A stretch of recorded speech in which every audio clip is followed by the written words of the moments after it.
Graça e paz, queridos irmãos, queridas irmãs, sejam muito bem-vindos, sejam muito bem-vindas a mais uma aula no canal Conectados com a EBD, o seu canal de estudos bíblico e teológicos. Hoje, por bondade de Deus, dando continuidade ao estudo das lições bíblicas da classe de adultos sobre a igreja em Jerusalém, doutrina, comunhão e fé, a base para o crescimento da igreja em meio às perseguições. Por bondade de Deus, falaremos um pouco a respeito da lição de número 3 para o dia 20 de julho de 2025. Uma igreja fiel à pregação do Evangelho. A leitura bíblica, o texto base dessa lição, se encontra no livro de Atos dos Apóstolos, capítulo de número 3, versículo de número 11 ao versículo de número 19. Esse é o texto base para esta lição, uma igreja fiel à pregação do Evangelho.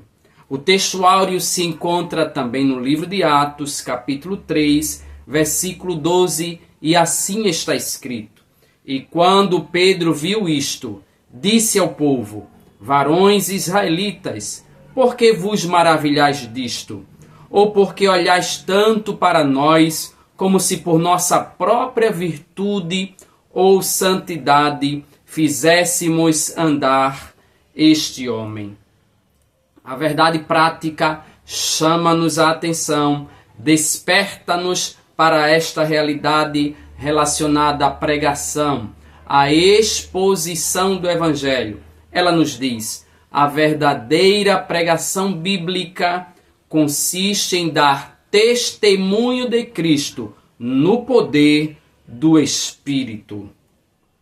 Eu chamo a sua atenção para a nossa introdução, já destacando que hoje, através desta lição, veremos uma das muitas e importantes marcas da igreja cristã, da igreja de Deus. Eu estou me referindo a uma marca da igreja que sempre ao longo da história se destacou. Me refiro ao compromisso da igreja de Cristo com a pregação da santa e bendita palavra de Deus. Ao falar sobre isso, eu já quero chamar a sua atenção destacando que a igreja de Cristo deve priorizar as Escrituras Sagradas e centralizar Cristo.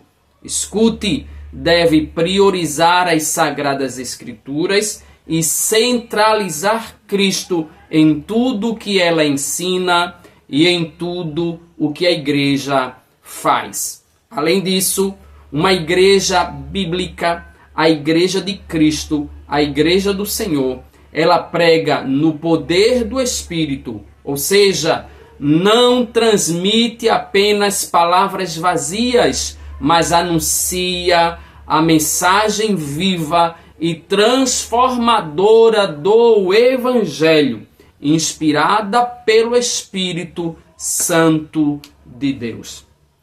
Através da pregação, desta verbalização, desta exposição das Sagradas Escrituras, a igreja desempenha um papel fundamental para este mundo, levando esperança às pessoas que já não enxergam saída, às pessoas que não têm esperança, anunciando que há um futuro de refrigério e renovação para todos que creem no poder do Evangelho e aceitam a Cristo como seu Senhor e seu Salvador. Esta lição, ela está dividida em 3 tópicos, e no primeiro tópico, o comentarista chama a nossa atenção para esta característica desta igreja. Ela é uma igreja que prega as Sagradas Escrituras. Olha que maravilha, meus irmãos. A igreja de Deus, ela é identificada através da pregação do Evangelho.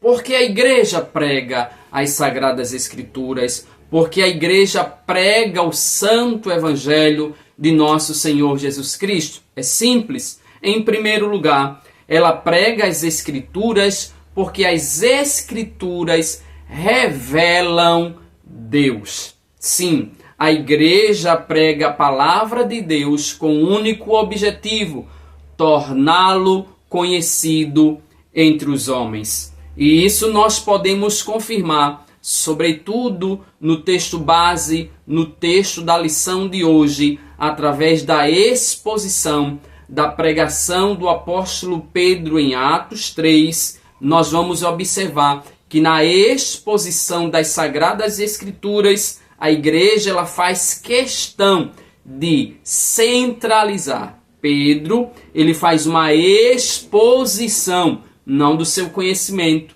não de filosofia humana, mas das Sagradas Escrituras. Um outro detalhe é que na exposição das Sagradas Escrituras, Pedro centraliza Deus. O centro da pregação não é o homem, o centro da pregação não é a sociedade, o centro da exposição do Evangelho, da pregação do Evangelho é Deus, é Cristo.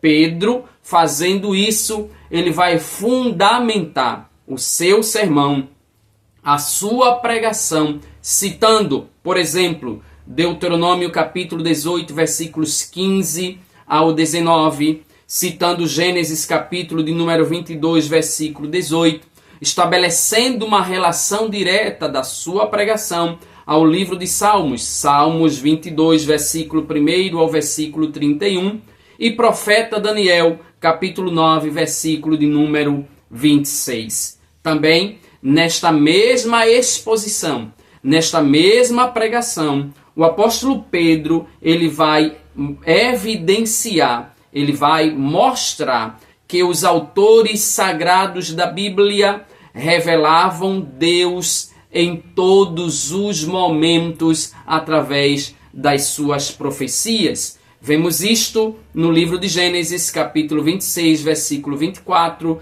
capítulo 28, versículo 13, Êxodo, capítulo 4, versículo 5 e tantas outras referências ao longo de toda a Bíblia. Os homens de Deus, eles vão expor a vontade de Deus de maneira fiel, cumprindo o seu propósito, cumprindo o seu objetivo, que era tornar Deus conhecido entre os homens. E aqui eu destaco, eu chamo a sua atenção para algumas citações de grandes teólogos da história da igreja cristã. Rodman Williams, ele falou: a igreja é a autorrevelação de Deus, ou melhor, a Escritura é a autorrevelação de Deus, inspirada e dirigida pelo Espírito Santo, sendo ela, portanto, sendo ela mesma uma obra do Espírito. Nela, nas Sagradas Escrituras, Deus se mostra, não apenas informa, mas se comunica com o homem. Stanley Orton falou: a Bíblia é a palavra de Deus, porque é o veículo escolhido por Deus para se revelar a nós. Através dela, conhecemos quem é Deus, como Ele age e o que Ele espera de nós. Amém, queridos? No segundo subtópico deste primeiro tópico, por que a igreja prega as Escrituras Sagradas? É simples, porque as Escrituras, elas testemunham do nosso amado Senhor e Salvador Jesus Cristo. Toda Sagrada Escritura aponta, converge em Cristo, aponta para Cristo. Jesus mesmo falou em João capítulo 5, versículo 39, que as Escrituras dão testemunho dele. E a pregação de Pedro em Atos 3, 11 a 19, ela é reveladora no que diz respeito a isso. Por exemplo, nesta sua pregação, Pedro apresenta Cristo como servo prometido e sofredor. Pedro apresenta Cristo como santo, justo e rejeitado. Pedro apresenta Cristo como autor da vida, ressuscitado por Deus. Nesta mesma pregação, Pedro aponta Cristo dizendo que ele é aquele em quem há poder para curar e salvar. Pedro também vai revelar que nesta pregação que o cumprimento das Escrituras estão em Cristo. Todas as profecias estão relacionadas a ele e nele se cumpre cabalmente. E o único caminho, Pedro vai dizer, para o arrependimento e perdão dos pecados é simplesmente o homem reconhecer e confessar a Cristo Jesus. Ainda em Atos 3, 11 a 19, nós destacamos aqui um discurso que revela, portanto, várias verdades centrais sobre Jesus Cristo, pois evidenciam o cumprimento das profecias do Antigo Testamento de forma íntegra, de forma cabal, de forma fiel. No tocante a esta verdade que concerne sobre as Escrituras testemunharem de Cristo, nós vamos observar algumas citações de alguns teólogos cristãos. Gordon Fee falou: Jesus é o centro da história bíblica. Toda a Escritura encontra sua culminação nele. Não lemos a Bíblia corretamente até que vejamos Cristo nela. Stanley Orton declarou: o Antigo Testamento preparou o caminho para Cristo. Os evangelhos revelaram-no plenamente e as epístolas explicam o significado da sua vida, morte e ressurreição. Toda a Bíblia testemunha de Jesus. Isso é lindo demais, meus irmãos. E ainda no primeiro tópico da lição, por que é que a Igreja de Cristo, ela prega as Escrituras? É simples, porque as Escrituras confrontam o pecado. Repito e chamo a sua atenção, as Escrituras, elas confrontam o pecado. O apóstolo Pedro, de maneira veemente, ele vai revelar que o problema do pecado, aqui por ele, eu repito, Pedro vai revelar o problema do pecado, Pedro vai confrontar o pecado, mas Pedro também apresenta a solução para este mal. Ao apresentar o problema do pecado, Pedro indica que o pecado ele é a causa da rejeição e morte do nosso Senhor e Salvador Jesus Cristo, e também o pecado é o que separa o homem de Deus. Deu para entender? Isso nós vamos observar em Atos capítulo 3, versículos 13 ao 15, Romanos capítulo 3, versículo 23, em Isaías capítulo 59, versículo de número 2, você pode conferir estas referências.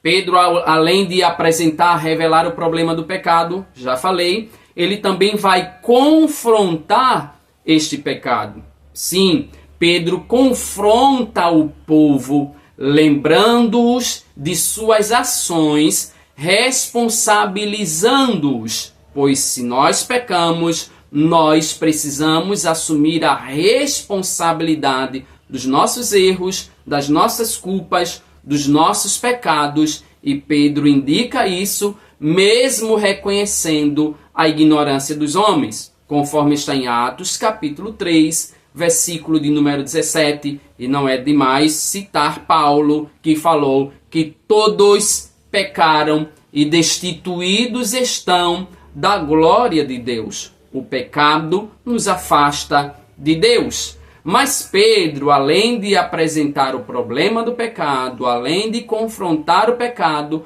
Pedro vai apresentar uma solução para este mal que tão de perto nos rodeia.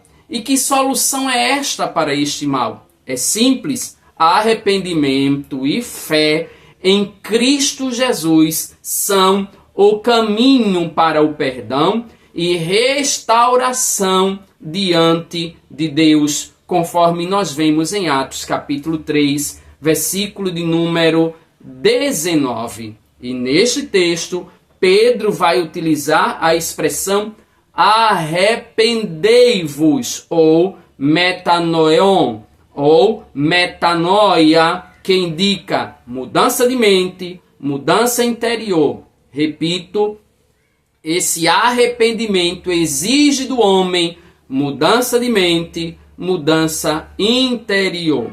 Portanto, a pregação bíblica veementemente deve confrontar o pecado e exigir uma mudança radical dos seus ouvintes. E aqui eu chamo a sua atenção para um detalhe relacionado à palavra metanoia usada pelo apóstolo Pedro. Esta palavra, ela é significativa e central nas verdades do Evangelho.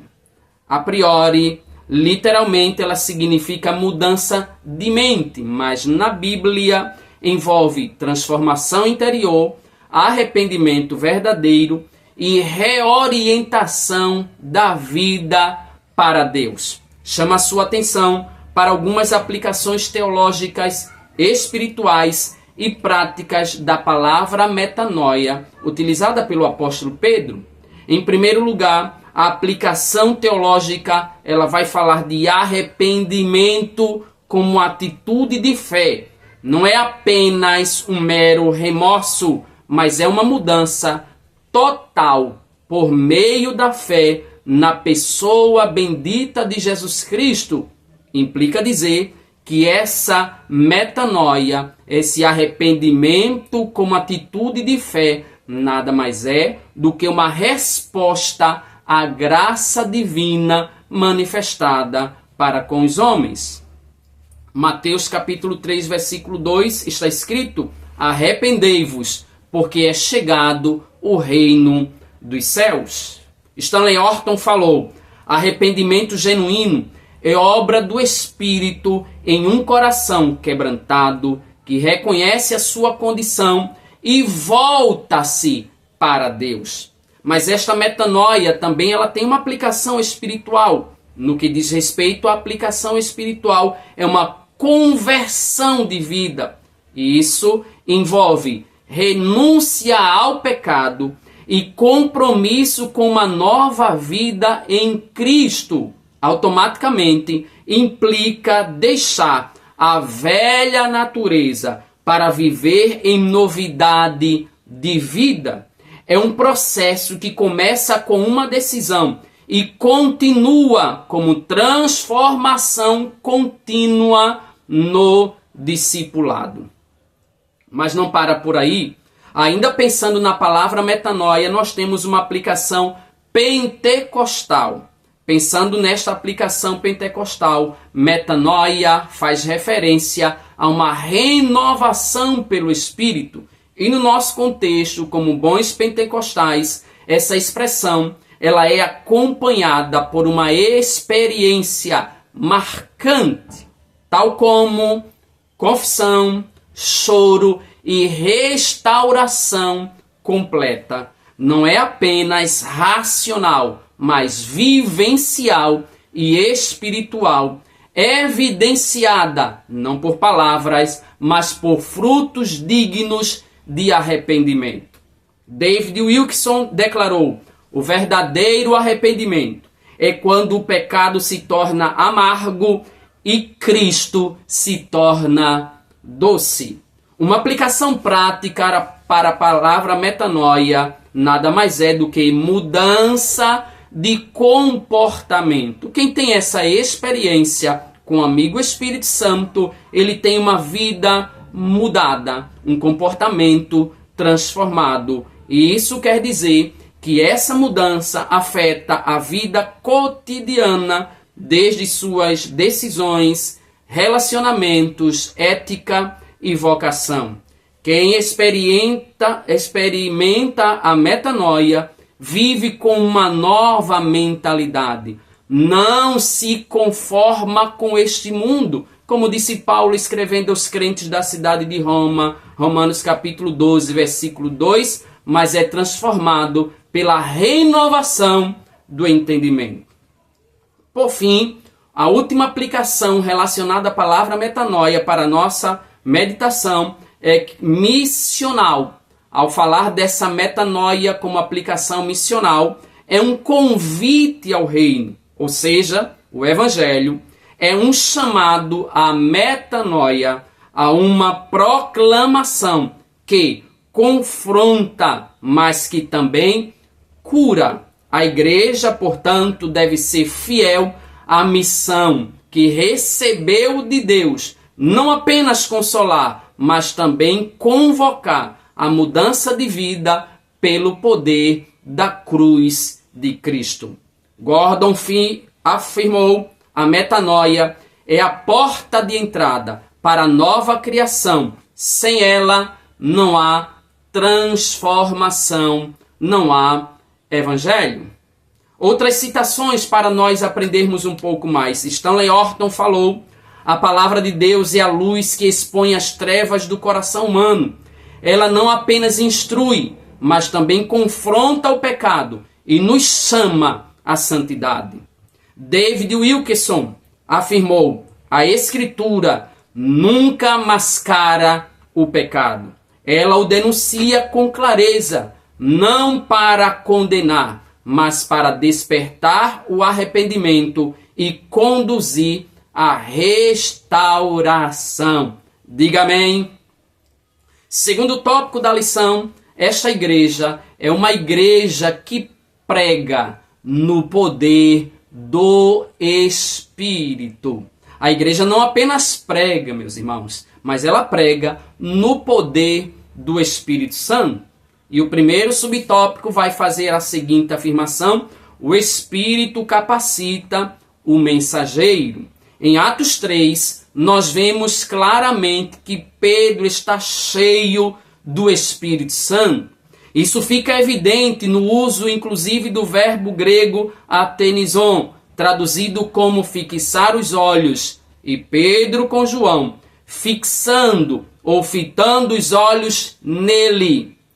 Strong vai afirmar que no Novo Testamento essa expressão descreve momentos de revelação, reconhecimento ou atenção especiais ligados a conhecimentos divinos e miraculosos ou milagrosos. E aqui Pedro apresenta para nós algumas características um tanto quanto interessantes na sua pregação no que diz respeito à capacitação do Espírito. Pedro era um simples pescador. Alguém questionava como é que pode um pescador pregar desta maneira. E aí nós vamos aprender a desenvoltura do apóstolo Pedro na exposição da sua pregação. Neste profundo, glorioso e poderoso sermão, vai evidenciar para nós, em primeiro lugar, que Pedro só fez aquilo porque ele estava cheio do Espírito Santo. Atos capítulo 2, versículo 1 ao versículo 4, vai revelar que o Espírito desceu e encheu todos que estavam na casa, incluindo o apóstolo Pedro. Esse mesmo texto vai apresentar para nós Pedro pregando com ousadia e autoridade espiritual. O Pedro, outrora vacilante, o Pedro, outrora medroso, agora ele prega com autoridade e ousadia. Atos capítulo 2, versículos 14 ao 36. Atos capítulo 3, versículos 12 ao 26. Esse mesmo texto também apresenta para nós que o Espírito Santo capacita o apóstolo Pedro e ele vai realizar milagres pelo poder do Espírito Santo. Atos capítulo 3, versículos 6 e 7, a cura do paralítico da Porta Formosa. Esse mesmo texto vai evidenciar para nós que o Espírito Santo capacita Pedro a ponto dele falar com discernimento espiritual. Atos capítulo 5, versículo de número 3. O texto também revela para nós Pedro demonstrando ousadia e autoridade diante das autoridades. Atos capítulo 4, versículo de número 8. Por fim, esse texto que apresenta a capacitação do Espírito na vida de Pedro mostra para nós, Atos 3,18, Pedro expondo e explicando as Sagradas Escrituras de maneira fiel e ousada, através da instrumentalidade que ele estava sendo do Espírito Santo de Deus. Algumas citações que contribuem para que possamos compreender essas verdades. Donald G. falou: o batismo no Espírito não é um prêmio espiritual, mas um empoderamento prático para o serviço e o testemunho eficaz do Evangelho. Stanley Orton: o Espírito Santo capacita o mensageiro com ousadia, discernimento e autoridade espiritual. Sem ele, sem o Espírito Santo, a pregação se torna palavra vazia.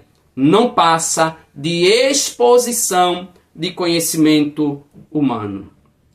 O segundo subtópico da lição ainda é uma continuidade desse primeiro subtópico, onde o comentarista vai destacar a expressão fixar os olhos. E aí, no que diz respeito a isso, ele vai declarar que essa mesma expressão também foi usada em relação ao apóstolo Paulo, para indicar que Paulo era um homem igualmente cheio do Espírito Santo. Mas sintetizando aqui, o que nós precisamos entender é: o Espírito Santo é quem inspira e dá poder à pregação. Portanto, pregar não é apenas fazer um discurso. Pregar é anunciar a mensagem de Deus com a autoridade de Deus e a unção do Espírito Santo de Deus. No tocante a isso, Leonard Ravenhill falou: a pregação que nasce apenas do intelecto pode entreter, mas a que vem do coração, cheio do Espírito Santo, transformará almas. David Wilkerson afirmou: o pregador cheio do Espírito não fala por si mesmo, ele é um porta-voz. A autoridade vem da palavra e a unção vem do céu. Terceiro e último subtópico do segundo tópico: o Espírito glorificará a Jesus. O Espírito glorificará a Jesus. Queridos irmãos, convenhamos que a ideia de que o Espírito Santo glorifica a Jesus é uma verdade, inclusive, apresentada pelo próprio Senhor Jesus Cristo, em especial no Evangelho escrito por João, e se confirma ao longo de todo o Novo Testamento. Vejamos, portanto, algumas evidências bíblicas que mostram que o ministério do Espírito exalta, revela e glorifica o nosso amado Senhor e Salvador Jesus Cristo.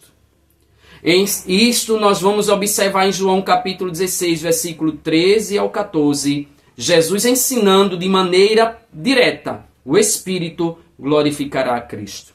João capítulo 15, versículo 26, o Espírito Santo revela a verdade sobre o Senhor Jesus. Atos capítulo 2, versículo 4, versículo 22 ao versículo 36, a pregação cheia do Espírito exalta a Cristo. Primeira carta de Paulo aos Coríntios, capítulo 12, versículo 3, o Espírito inspira a confissão verdadeira de Jesus como nosso Senhor. Segunda carta de Pedro, capítulo 1, versículo de número 21, o Espírito inspira a Escritura que glorifica a Cristo. Em síntese, também nós vamos perceber que o fruto e os dons do Espírito revelam Cristo.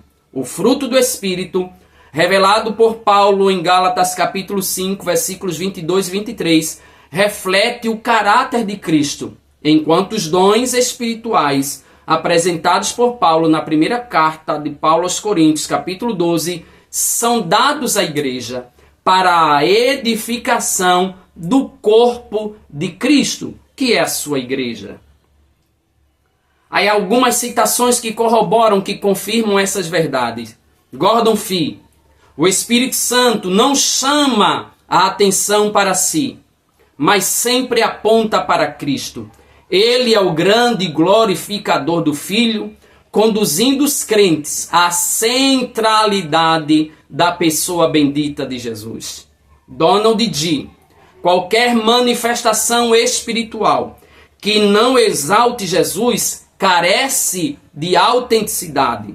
Por quê? Porque o verdadeiro mover do Espírito resulta em louvor e glória ao Cristo ressurreto. Diga amém. E assim nós finalizamos este segundo tópico e chegamos ao terceiro e último tópico. Essa igreja que prega o Evangelho, que crê no Evangelho, que centraliza o Evangelho, que prioriza as Sagradas Escrituras, é uma igreja que prega a esperança vindoura. E no primeiro subtópico, o comentarista destacou aqui, nesta exposição, nesta pregação acerca da esperança vindoura, a igreja precisa posicionar-se para alertar os homens, para alertar esta sociedade indiferente e insensível. O apóstolo Pedro, ele já havia exortado os seus ouvintes na sua primeira pregação, em Atos capítulo 2, a respeito da salvação daquela geração perversa, Atos capítulo 2, versículo 40. No capítulo 3, agora Pedro reconhece que aquela geração, além de perversa, ela é também ignorante. E essa ignorância só será aniquilada através da exposição, da pregação do Evangelho de nosso Senhor e Salvador Jesus Cristo, que é a verdade que liberta o mais miserável pecador. Era uma cultura indiferente e insensível à realidade espiritual. Era, portanto, uma geração sem esperança. A insensibilidade às coisas espirituais é uma marca de quem não conhece a Deus. E este conhecimento de Deus, ele só vem através da pregação do Evangelho, através deste ministério glorioso que ele confiou a mim e a você, a nós, na condição de igreja, para que preguemos o Evangelho e tornemos Cristo conhecido entre os homens. É a essas pessoas que a mensagem da cruz deve ser pregada em tempo e fora de tempo. Gordon Fee afirmou: o homem natural é cego para as realidades espirituais. Sem a obra do Espírito, ele não pode compreender nem responder às coisas de Deus. Stanley Orton falou: a ausência de sensibilidade espiritual revela um coração ainda não regenerado. O Espírito Santo é quem nos torna vivos para Deus e nos dá discernimento. Amém. Segundo subtópico do terceiro tópico, a promessa da segunda vinda. Na exposição, na pregação da igreja a respeito da esperança vindoura, a igreja vai falar sobre a promessa da segunda vinda, a nossa maior esperança, ouvir o toque da trombeta, sermos arrebatados para estarmos para todo sempre com nosso Senhor e Salvador Jesus Cristo na eternidade. No seu sermão, concluindo, Pedro deixa uma mensagem de esperança. É o papel da igreja anunciar mensagem de esperança, as boas novas, o Evangelho de Jesus Cristo. E venham assim os tempos de refrigério pela presença do Senhor, disse Pedro, capítulo 3, versículo 19 de Atos dos Apóstolos. Por um lado, os ouvintes já podiam experimentar a bênção prometida a Abraão, que fora trazida, manifestada aos homens através da pessoa bendita de nosso Senhor e Salvador Jesus Cristo, o amado Messias. Essa bênção, portanto, já era, na época de Pedro, uma realidade. Por outro lado, essa palavra de Pedro aponta para o futuro, destacando um refrigério referente aos últimos dias que fora prometido a Israel e igualmente prometido à Igreja do Senhor. Logo, cabe a nós o papel, a obrigação de pregar, de anunciar uma mensagem de esperança para os homens, para a sociedade, para este mundo que não tem esperança. Esta mensagem é uma realidade que no tempo de Deus, por certo, se cumprirá. E a igreja será arrebatada para a glória do nome de Jesus. No tocante a isso, Stanley Horton falou: a segunda vinda de Cristo é a esperança gloriosa da igreja. Essa promessa nos motiva a santidade, vigilância e fervor no espírito e no serviço. George Eldon Ladd afirmou: a vinda do Senhor será um evento visível, pessoal e poderoso. A promessa de sua volta molda toda a escatologia bíblica e a expectativa do povo de Deus. David Wilkerson falou: Cristo voltará, não como servo sofredor, mas como rei, triunfante e glorioso. Aqueles que amam, portanto, a sua vinda, vivem com os olhos nos céus e os pés no caminho da obediência. Glória a Deus. E assim, nós finalizamos esta lição, meus irmãos, destacando com muita veemência, com muita reverência e com muito temor. Devemos permanecer fiéis à pregação do Evangelho, reconhecendo que nossa missão não é moldada por conveniência cultural, mas por um compromisso inegociável com a palavra de Deus e a ação poderosa do Espírito Santo de Deus. As Escrituras Sagradas revelam Deus, testificam de Jesus, confrontam o pecado e apontam para a promessa gloriosa da segunda vinda de nosso Cristo. No centro dessa proclamação está o Cristo crucificado, ressurreto, prestes a voltar, e o Espírito Santo é quem capacita os mensageiros para anunciar as boas novas de salvação.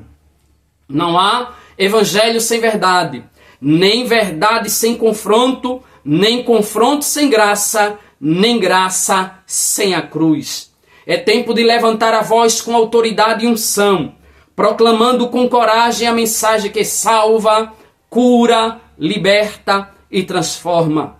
A fidelidade à pregação é a marca de uma igreja viva, comprometida e santa. Uma igreja que glorifica a Cristo e aguarda com fervor o seu retorno triunfal e glorioso. Como disse Leonardo Ravenhill, o mundo não está impressionado com uma igreja parecida com ele.